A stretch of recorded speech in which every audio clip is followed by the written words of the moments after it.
Good evening, everybody, and welcome. Thank you for making the journey here to Sedona for this workshop on organic divinity, which is a subject that's been incubating in me for a very long time. And I hope by the time we're done here, it'll be incubating in you. I am Carolyn Myss, and I want to also welcome the audience of people who are listening to us, actually listening to me, from around the world. I have no idea where the cameras are, but there they are. David said that if you have any questions or anything, please find him. So now, I always like to begin my workshops with an overview, with the macro before we get to the micro. And I feel like that's the perfect way to enter into a subject that is gargantuan. And so this evening, I'm going to macro out on you. I'm going to share a little bit with you like what organic divinity is, where it comes from, and what it is I want to essentially convey to you. As I say to everyone I teach these days, wait a minute, I move around a lot. I am very much aware that I can always return your funds, but I cannot return your time. So for me, when I look at you, I look at you with an incredible deep gratitude that you would give me hours and days of your life. And it is from that place that I teach you, with this sense of I must give you something that will make the rest of your life better for having made the journey here for these few days together.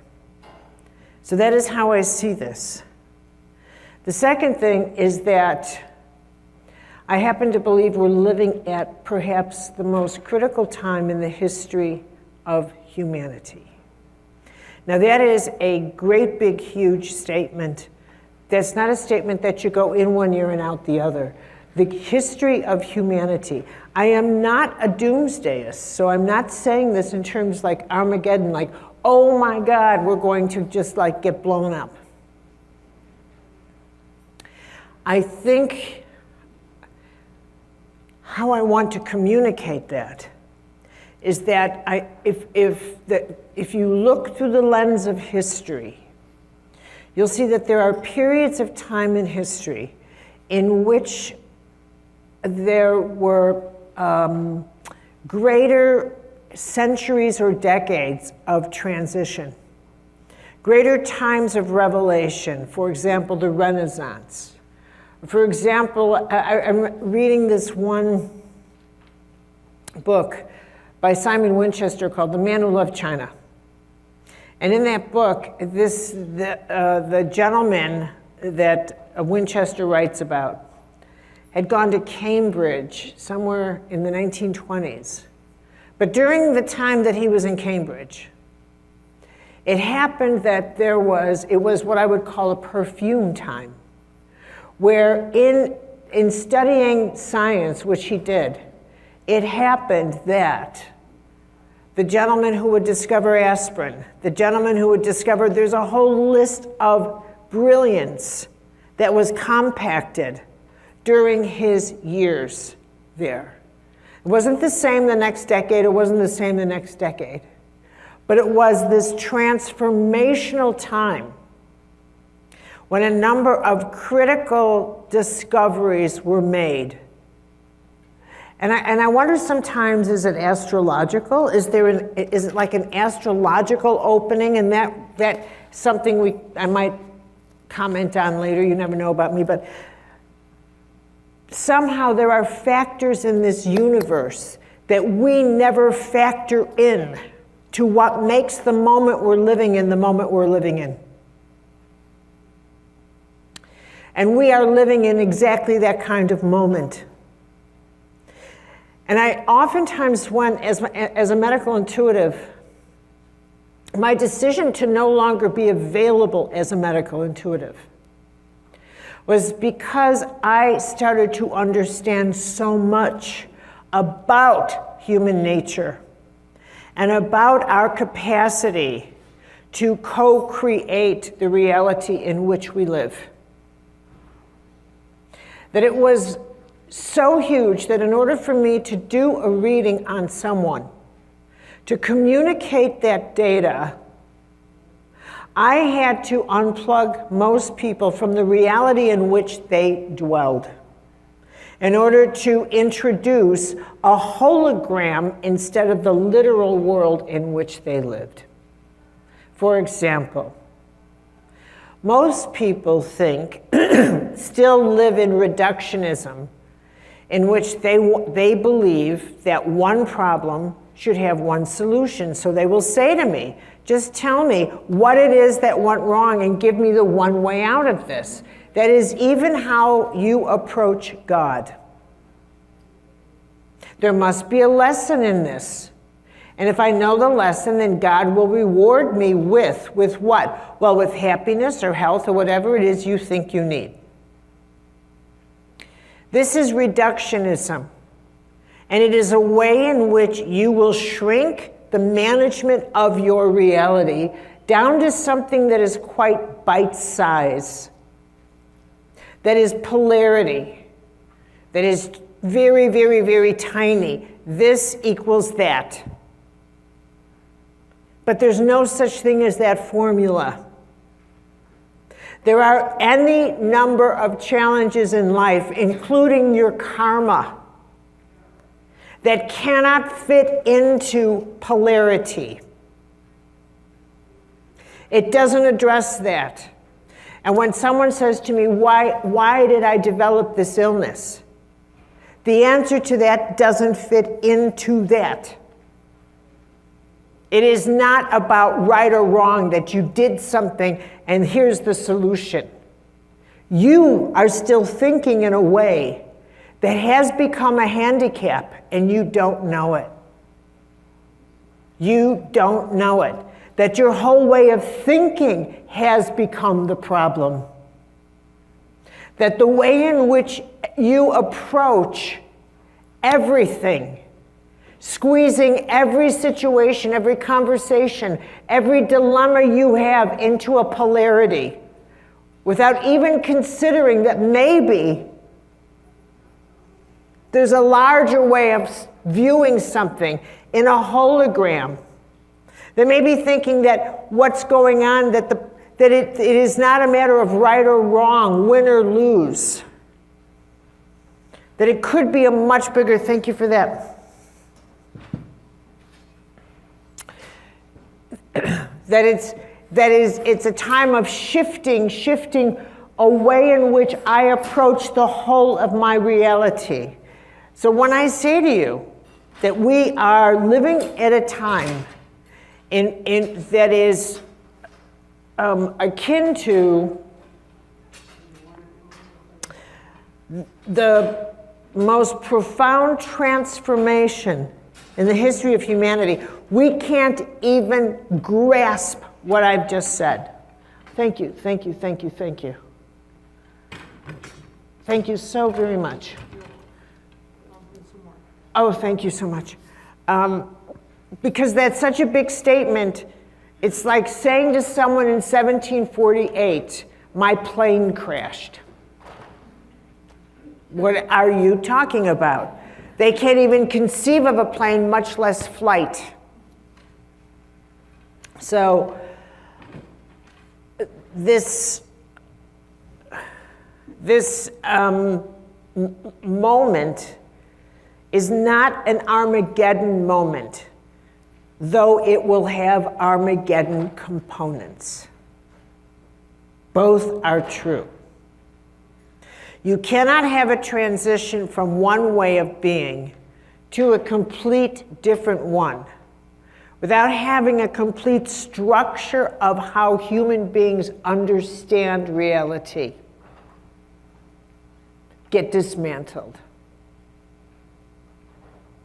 And what is happening is that an entire system of how we have lived on this earth, from how people understand God in religions, mythologies, to how people understand the relationship to reality, to so many people beginning to consider, I think I co-create and partner with creation, to other people cashing in on being victims, to just the way in which we are beginning to examine what is reality. All the many, many things that are reshaping us, all of that is happening now. Two, being the population who, for the first time in the history of humanity, does not have faith in God. We are the first generations that questions whether or not the cosmos is populated with invisible sacred beings, with whether or not it matters if we have faith. That faith is an optional thing, not religion. I'm not talking religion, I could care less about religion, but I'm talking faith. That whether or not we behave ethically doesn't matter. We're the first ones to ever write off good and evil as if it's nothing, as if we can decide whether good or evil exists, and based on that, proceed from there. We are reconsidering how the cosmos is according to what we want, instead of looking at the cosmos and saying this is the way it is and fitting into it. You understand? Which is why people will say there's no such thing as climate change when the climate is shaking in front of them.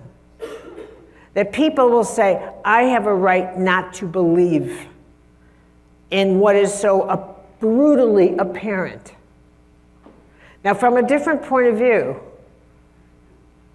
what they're saying is, I will exist in my reality, and it has nothing to do with what's getting created in the larger scheme, when in fact, what is being born in this moment is that all life breathes together. That everything we believe has creative markers in the physical world.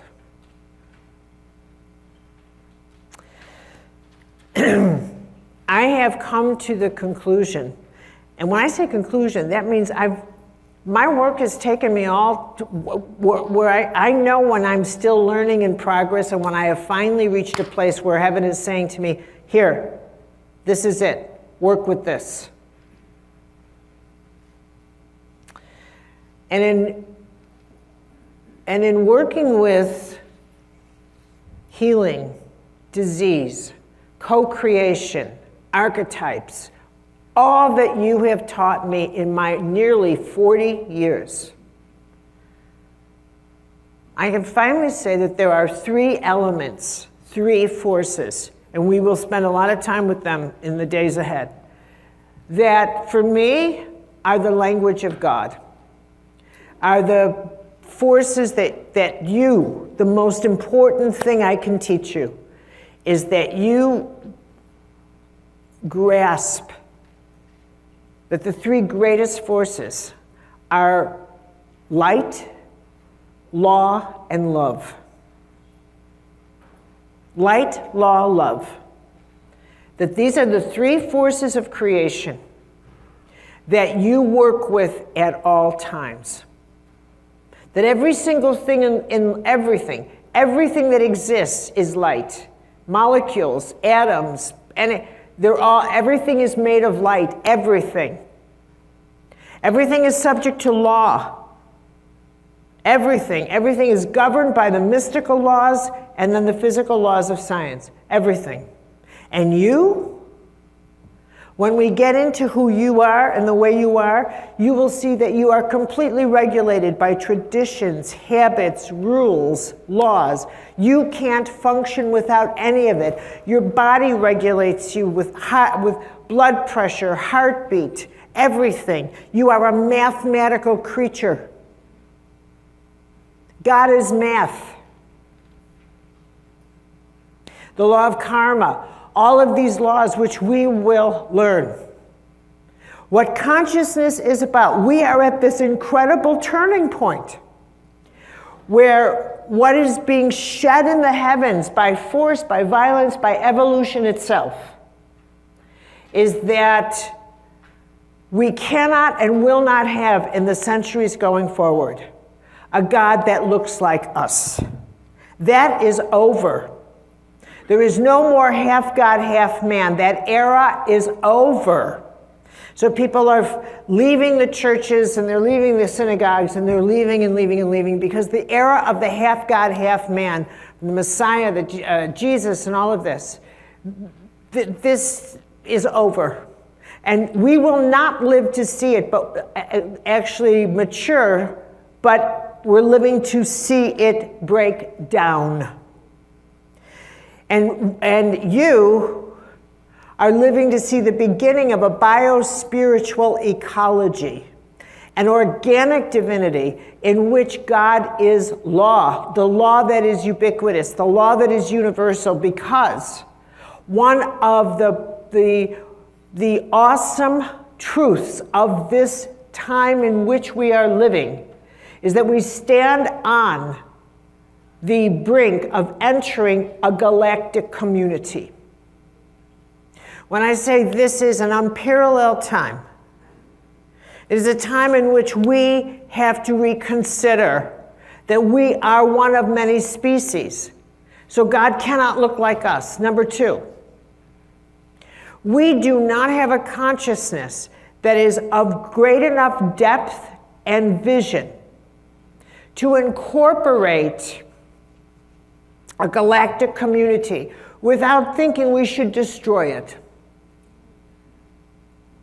We are the predatorial nature in us is so strong and prevalent that we still think if something's foreign, we cannot embrace it. We must destroy it, control it, dominate it, contain it. So we treat everything as, and my choice of word is deliberate, a virus. So we produce viruses, and I am not surprised at all that we have a pandemic and we will continue to have them because we cannot control our animosity.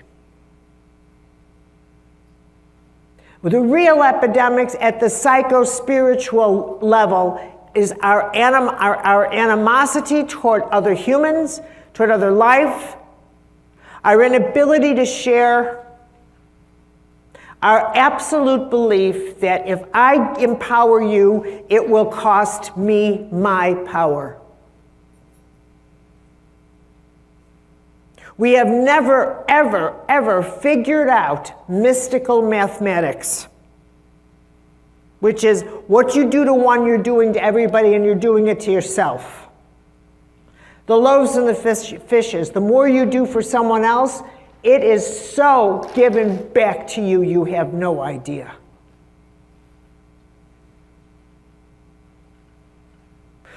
I am telling you, all of the problems you see, and we don't have problems anymore. We actually don't. We have predicaments.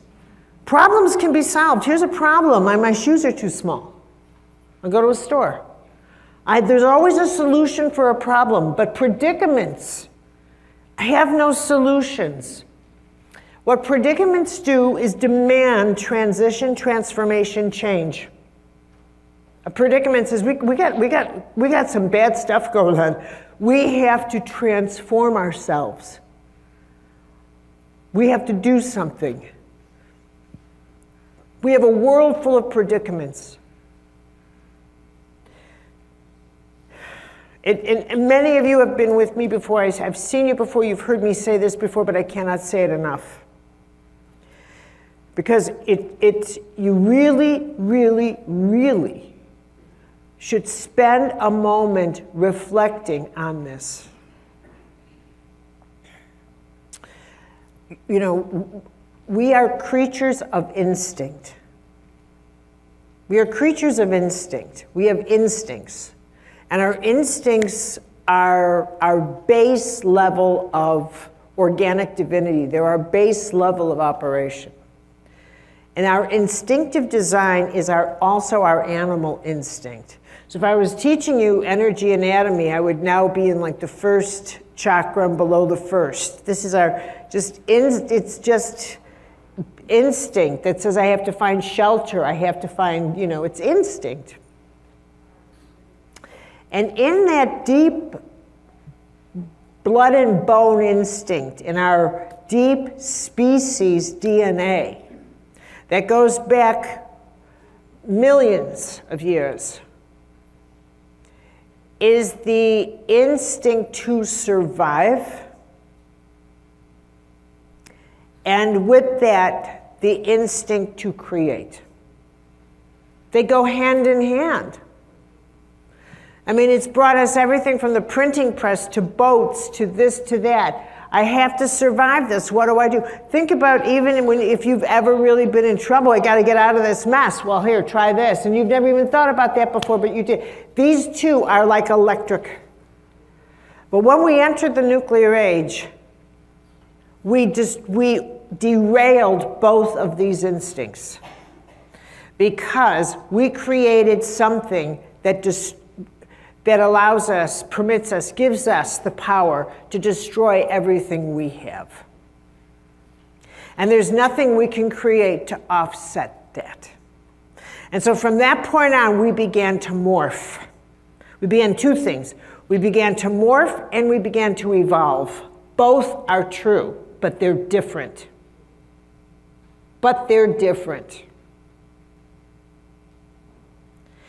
We began to morph in that we had our hands as a species on a power that we've never had before. Global power, global force, global control. And nothing's worse than controlling the hands of a dark human being.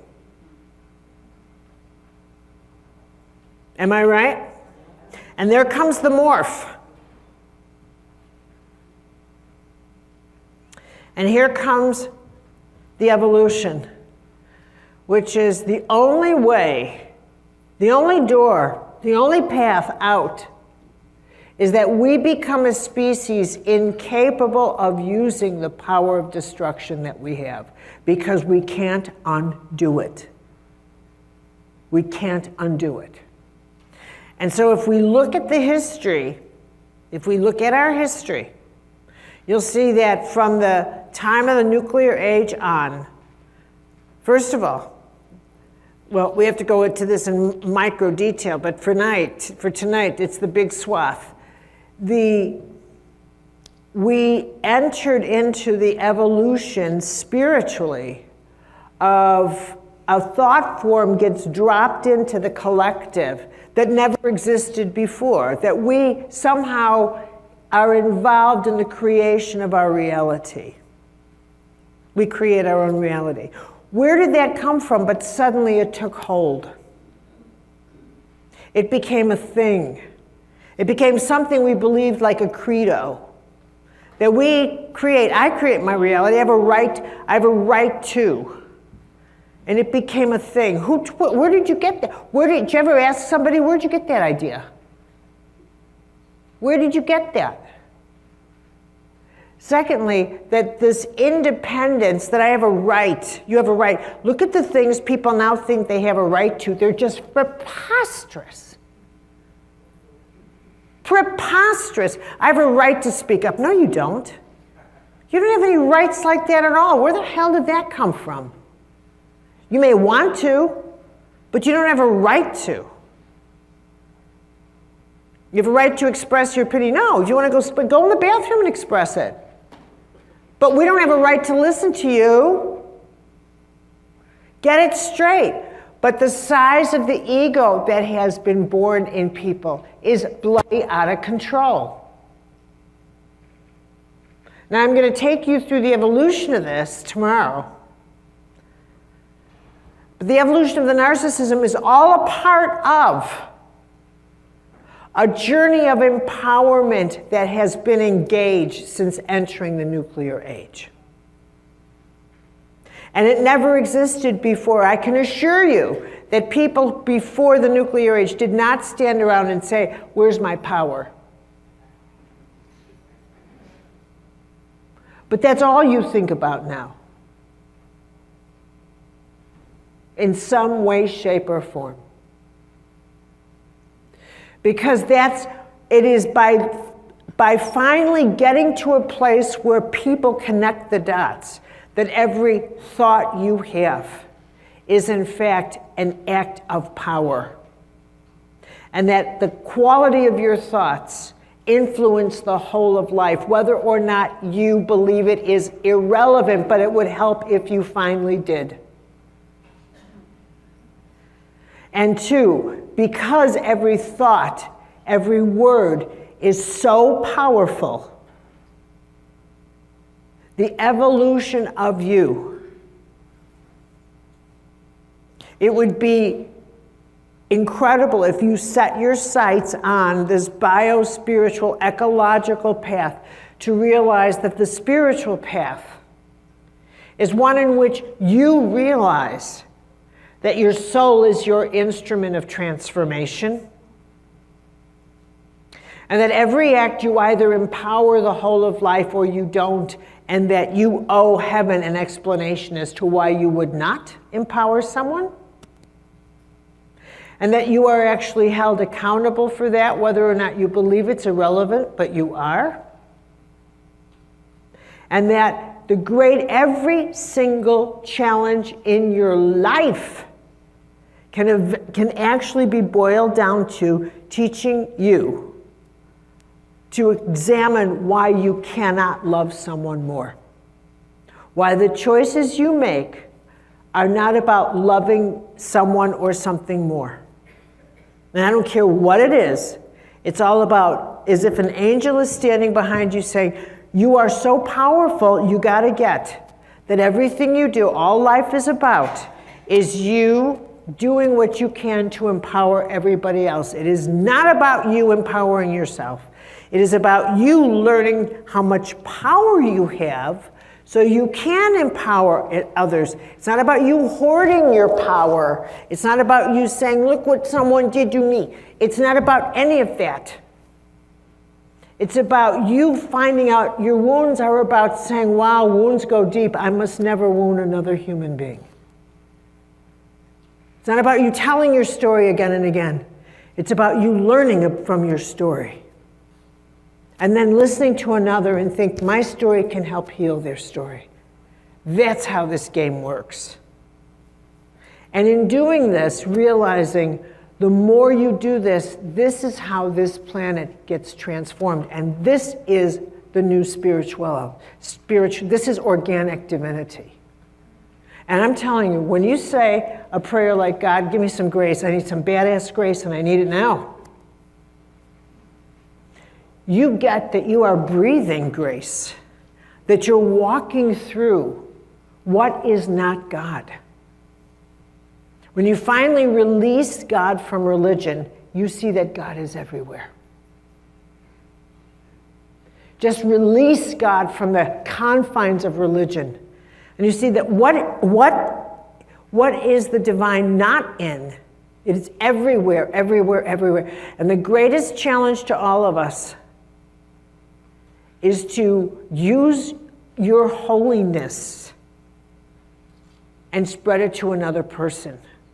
Which is why as we go into really your divine anatomy, your organic anatomy, your holiness, literally your sacredness, you'll see that the greatest sufferings you have come from not listening to the guidance that say, do more for that person, come on, and how you shut it down.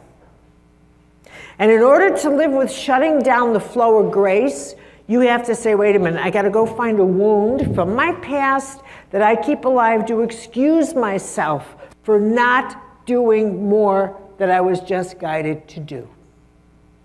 That's why you stay wounded, because you don't want to empower someone else and you resent heaven telling you to do it. And so that you excuse yourself by saying, but I'm still wounded and I'm just, which is why, talk to me about wounded and I'm like, are you kidding? And it is hard. It is, and if we look at the world now, you realize this is the challenge to the world. And you look at all these people that are saying, but look at our wounds, look at our wounds, look at our, you see that what's happening in the world is that the balance of power is shifting. And there are people that do not want to empower other people. They can't bear the thought of it. And they'll do anything to sabotage. Sabotage women, sabotage people of color, sabotage anything at all, because they can't bear to have that. Because then those people will have legislative power, they'll have this, that, the other. And this is neat.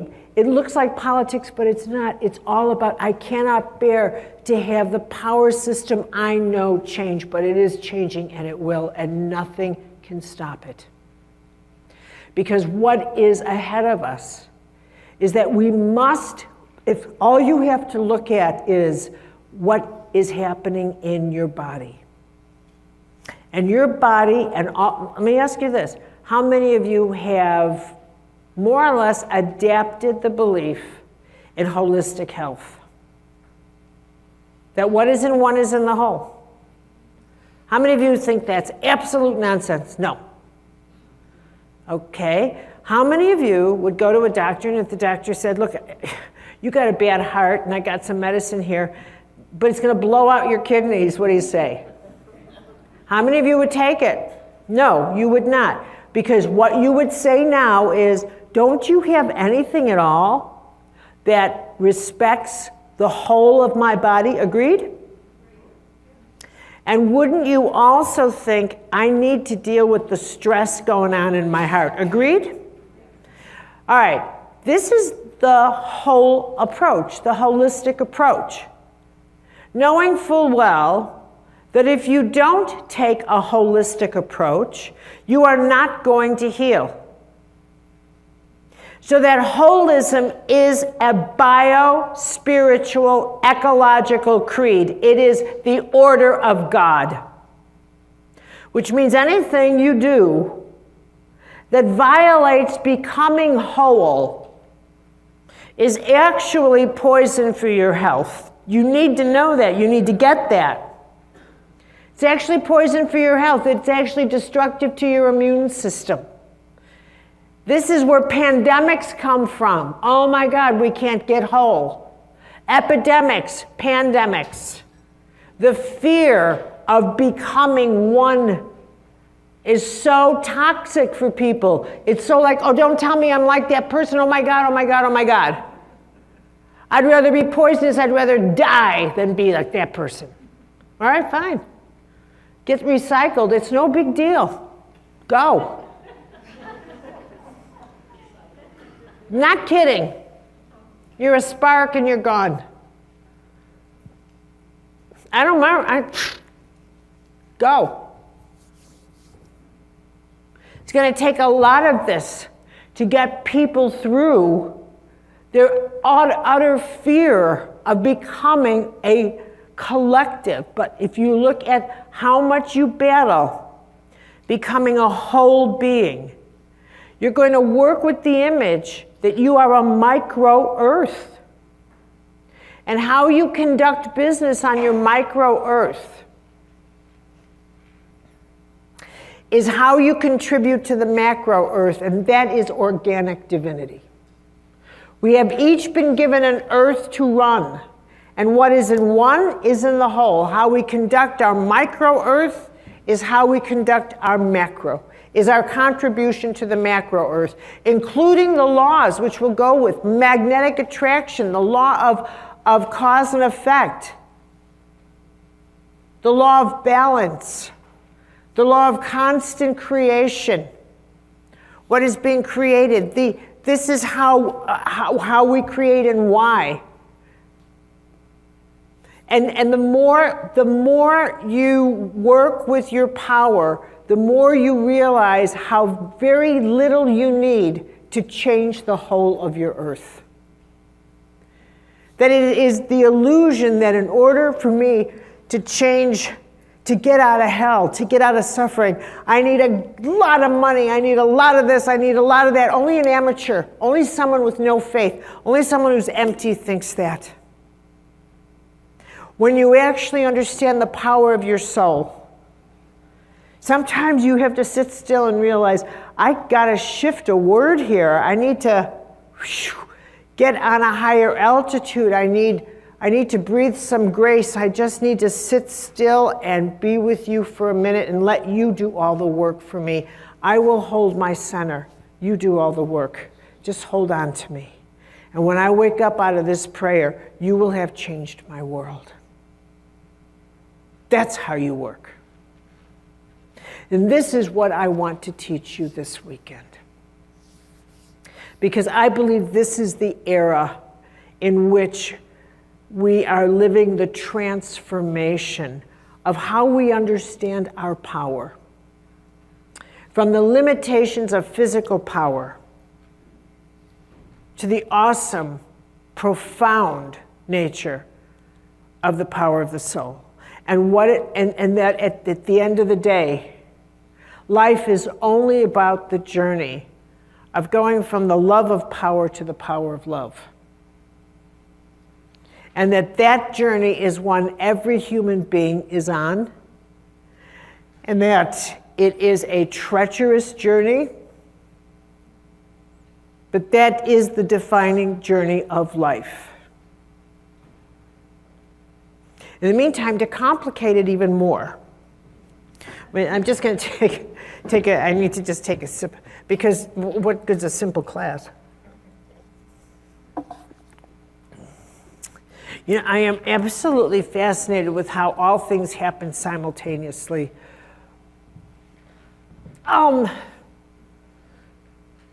You've seen me draw my little building image, right? Everybody knows that one, right? Everybody, someone not know it? Right. So here it goes. Picture a 12-story building, okay? And it really, this is a simple thing, but it works because it's really pretty accurate. And that's that when you're born, you're that building,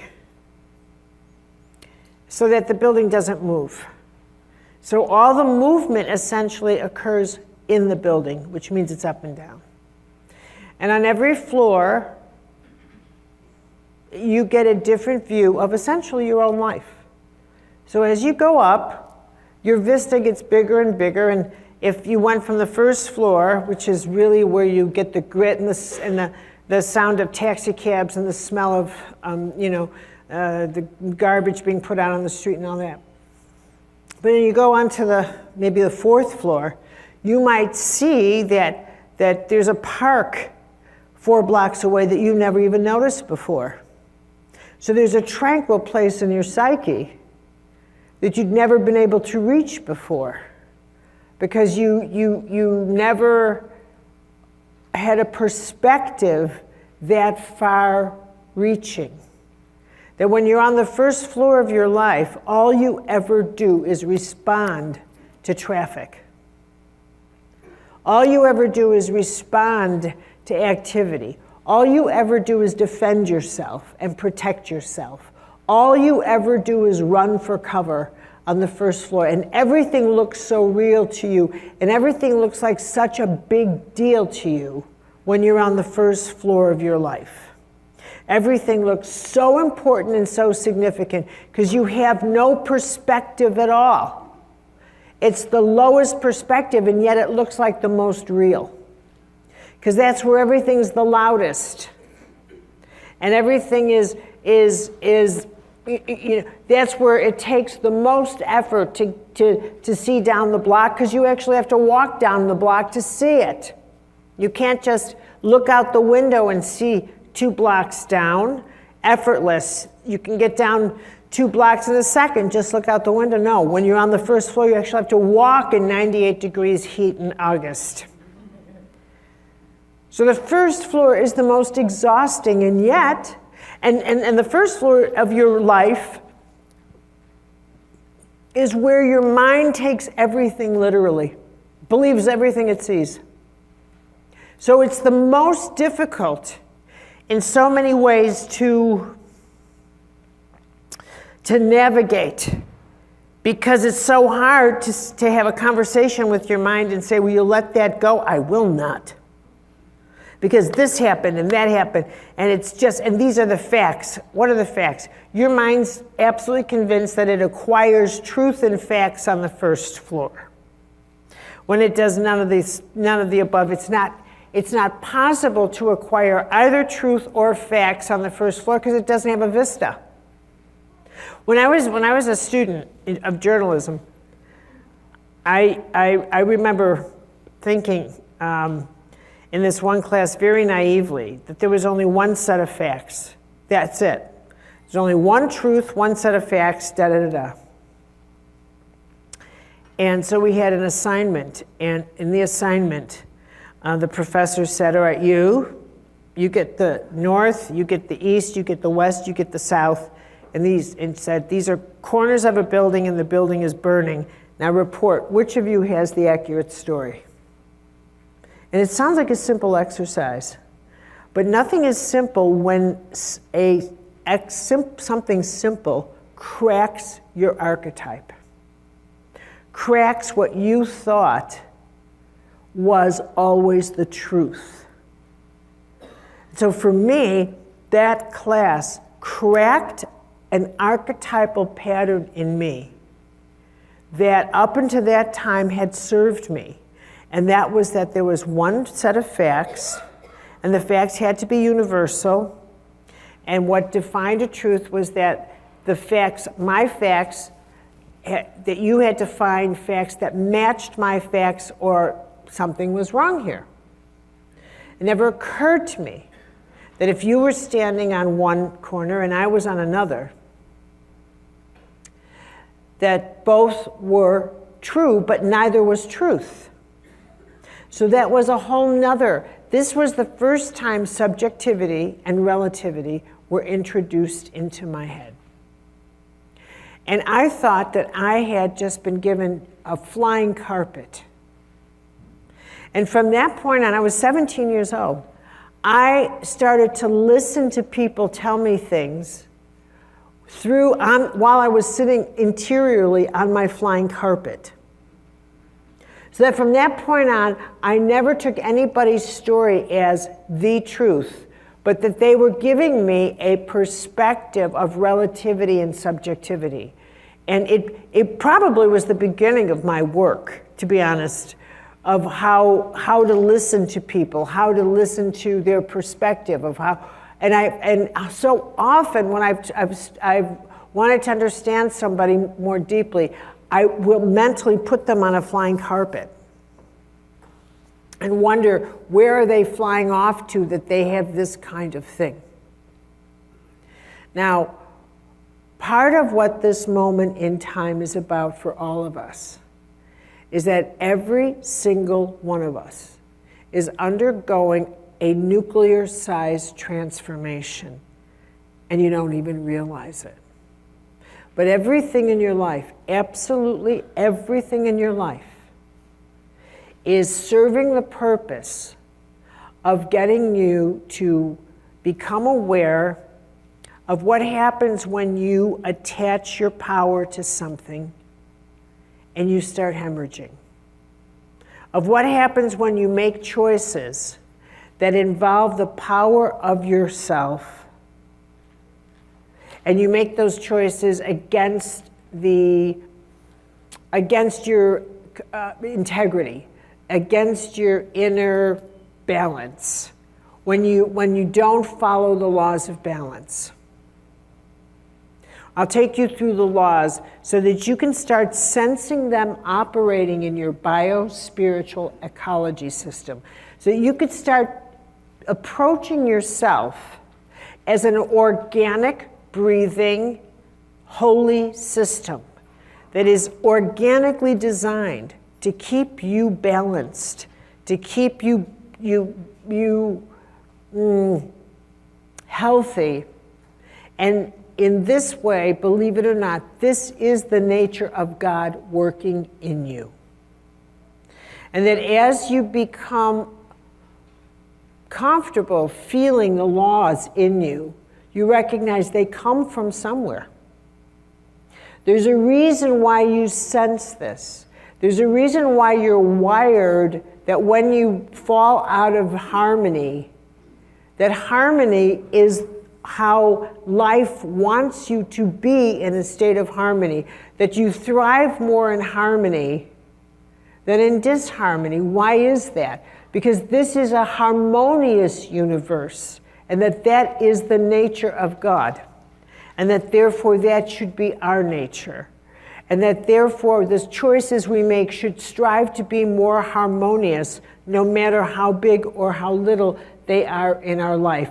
And even in the quietness of yourself, when you are trying to make a decision within yourself, even if you said, which would be the more harmonious choice for me, you are actually conducting a conversation with the nature of the universe, because that is the nature of the universe.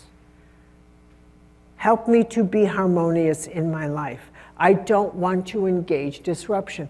And I'll tell you something, if you make choices because you're angry or rage, or you want to make a statement to someone, I want to show you how much you hurt me, and the silly reasons people make choices that they do, the law of balance will engage. And it will create something that shows you that when you choose to put yourself out of balance, all you do is harm yourself, and that is organic divinity. So again and again, you're going to see the active principle of the divine working in this organic way in your life, to where you finally give in and say, okay, I'll work with harmony. So that's what I want to teach you this weekend. Do you have any questions before I send you off to dinner? I don't even know what. Nothing? Wow.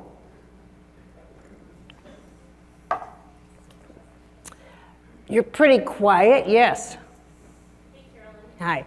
Beth, do you have a mic? All right. I'm loud. Yeah, no, but you know what? It doesn't actually hit the recording, so. But how are you? It's good to see you. You too. Yeah. Wait a minute. Beth's. Wait.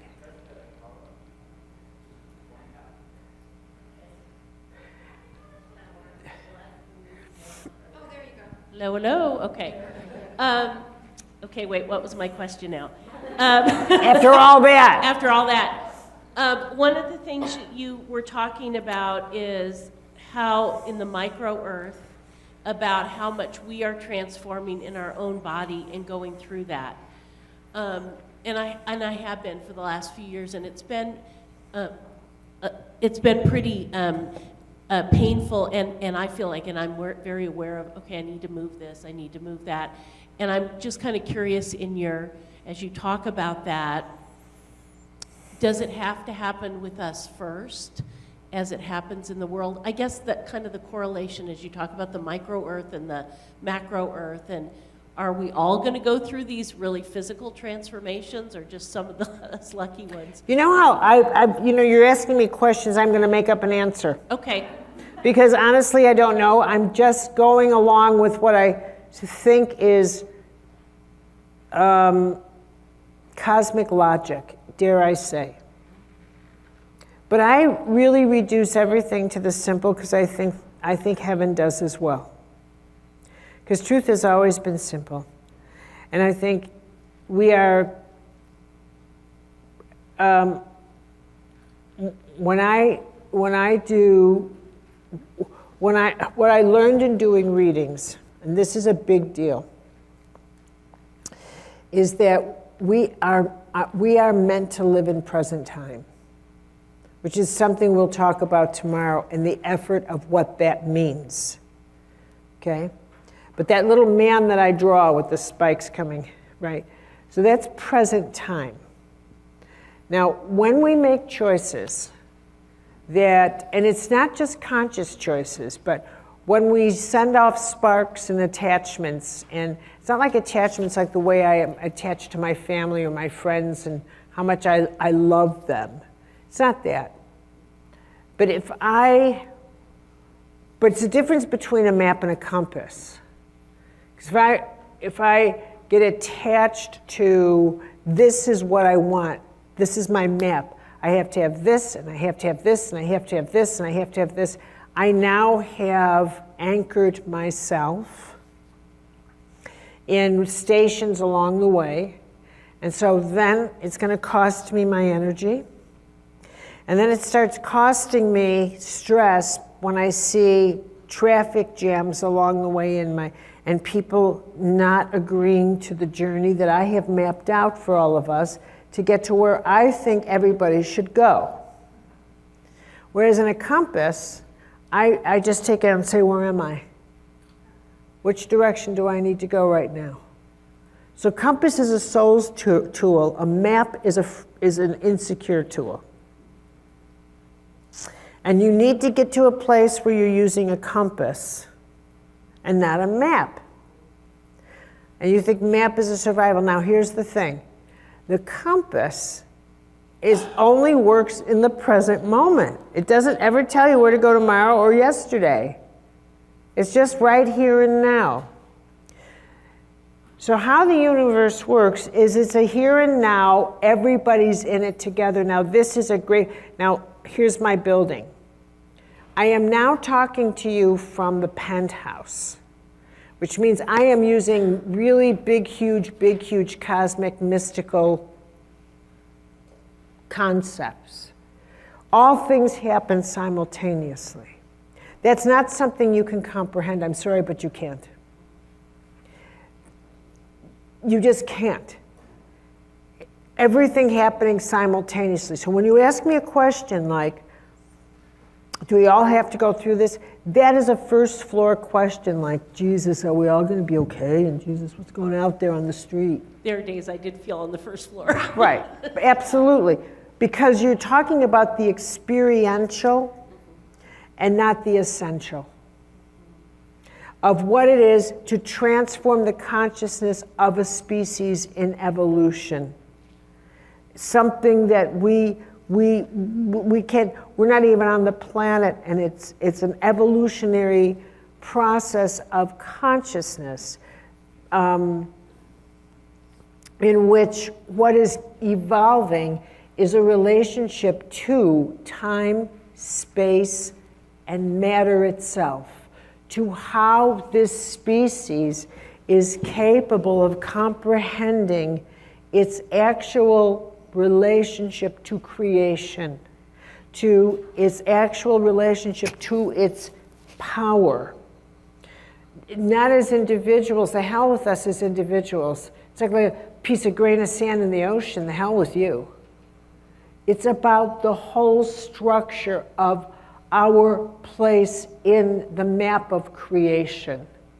And all of that is what is undergoing a transformation.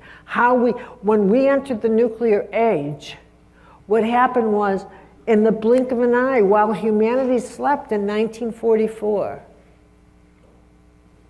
the hourglass went whoosh, and the psychic field, all of a sudden energy became more real than matter. No, everyone slept through it, but they didn't.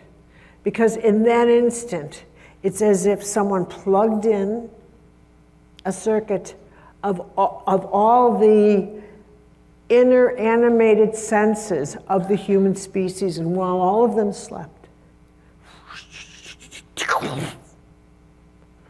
and all the decisions that had everything that came from that, the internet, all of a sudden this compulsion to go to space, inner space, outer space, go to the moon, all of this was the result of entering we have to understand ourselves energetically. We have to expand the age of enlightenment, drugs, this, that, anything that helped us go inwardly, anything, faster than the speed, exponential change, because we had entered our nuclear consciousness, which is a vertical consciousness and not a horizontal one.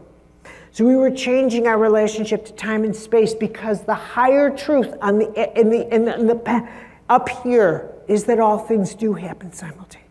That we can change the whole of everything if we knew how. of what would happen if we really understood that we are co-creating this reality, that in fact we could heal the ecology, that we could do all this, that we are the ecology. It is so huge and yet so simple. And both are true simultaneously. I will tell you that on the way up, it's so funny you talked about the map. I didn't have a map driving up here, and I'm like, well, certainly there'll be a sign about Sedona. Like, maybe I just know I'm going north. It's so funny you talk about the map, because the whole way up here, I'm like, I bet that map comes into play on this workshop. Yeah. So, thank you. Yeah, you got it. Anybody else before? Yeah? Tell me your name when you get there. What time do it? Well, we're good. Yeah. Hi, Carolyn. Hi. My name's Tarita Preston. Too depressing? Tarita Preston. Oh, Tarita Preston. Sorry. Pardon me. Okay.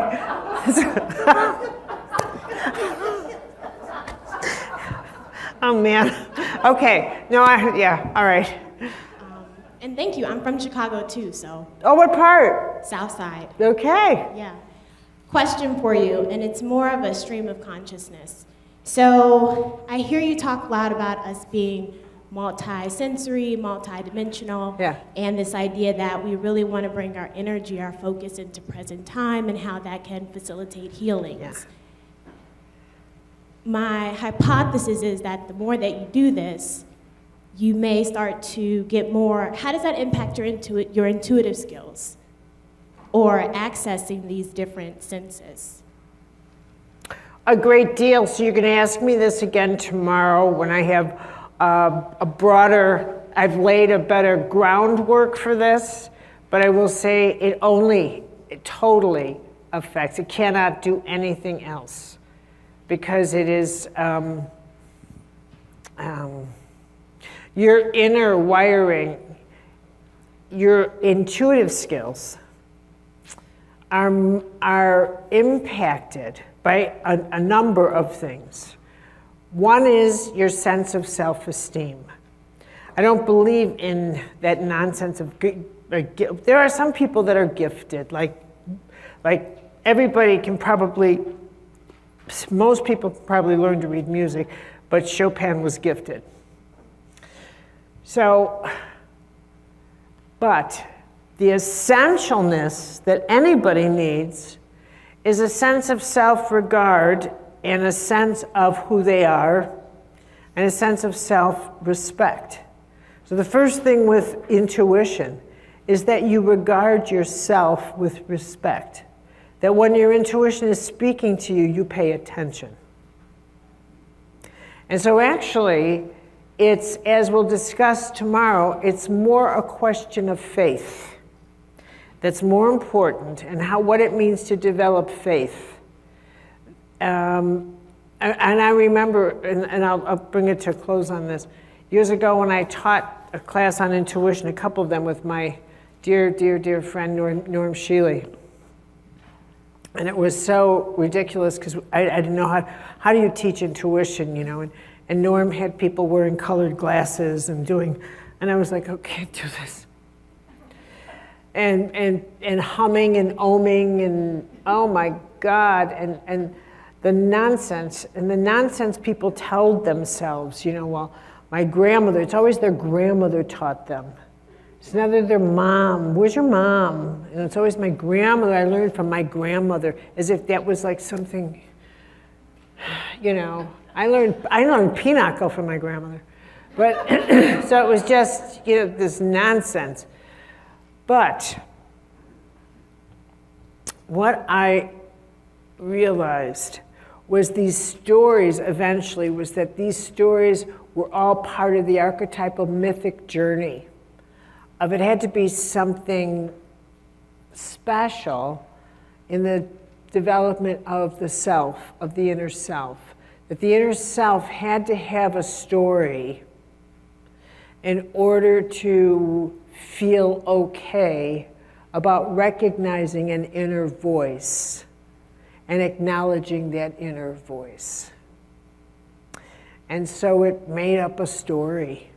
And that's okay, as long as it was the beginning of the birth of you having a relationship to your inner self, which is the first place of acknowledging that you have a source of information in you that is other than five sensory, that is other than physical, that it is a compass instead of a map, that though the map could get you to the room, it's the compass that actually gets you into the knowledge base. So, okay. Now, I'm going to be autographing books both tomorrow and the next day, and so I would like to be able to autograph all your books. And I'd like to read a prayer. Can I borrow one of your books? May I borrow your book? So I could read a prayer to you before we part.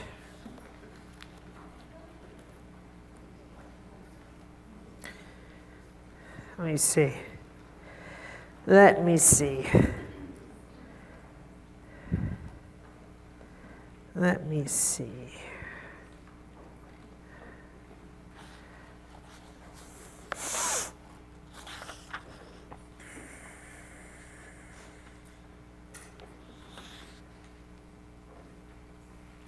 Let me see, what are you in the mood for?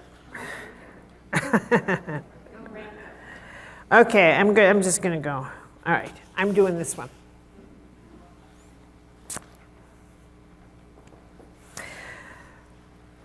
We are not able to love cosmic size without an invitation from you. I finally understood this, Lord, after years and years of studying the lives of mystics and saints. They had cosmic-sized hearts. They also shared something else, a direct invitation from heaven to be channels for the power of that love and the consequences of that power during their lifetime. For years I wondered why all those saints suffered so much, why they lived such bizarre, extreme lives after their encounters with the holy realm. Had they been driven mad, I wondered. I didn't want to be interested in such things, Lord, but I was. I was captivated. Why were they so impassioned and so devoted? Why did they describe both states of ecstasy and deep suffering? Sometimes I believe you answer us slowly, gradually, through a long inner unfolding of understanding. Or maybe it's simply that I could not comprehend the answer all at once, but I finally grasped, at least in small part, that holy knowledge I was seeking. And truth often generates in us the response of the agony and the ecstasy, the falling away of the scales of illusion while realizing we are still imprisoned by them. I see the pain in people who know climate change is real, for example.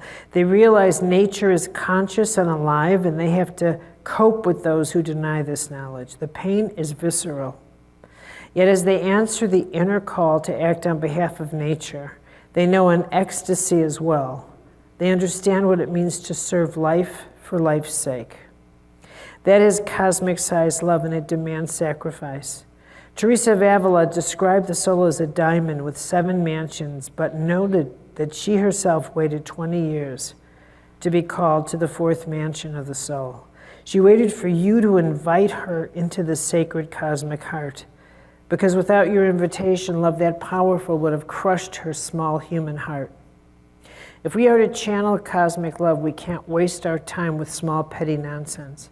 The smallness of our ego has to be cleaned up, which, by the way, is no small task. But compared to cosmic holy love and its healing authority, healing the self is so worth the effort. And how difficult can the task really be with your help?